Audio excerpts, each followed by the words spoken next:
Welcome to Samba Samba. Enjoy the video. In this video, I will explain how to change a Chevy Traverse battery. Before you begin, gather your tools like a wrench set and a battery terminal brush. Always ensure your vehicle is completely off and the parking brake is engaged for safety. Remember to wear protective gear, such as safety glasses and gloves, to prevent injury during the process. Now, let's disconnect the old battery. First, locate your battery, which is often under the hood or sometimes in the rear of your Traverse. Using your wrench, disconnect the negative terminal first, followed by the positive terminal.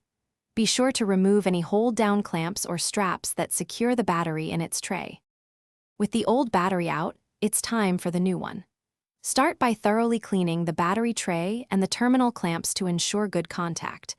Carefully place the new battery into the tray, making sure it sits securely. Then, connect the positive terminal first, followed by the negative terminal, reversing the removal order. For the final steps, ensure all connections are tightened firmly, but be careful not to over-tighten them.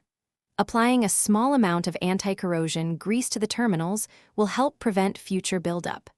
Remember to properly dispose of your old battery at an authorized recycling center to protect the environment. You're all set. Thanks for watching. Consider subscribing if we helped you.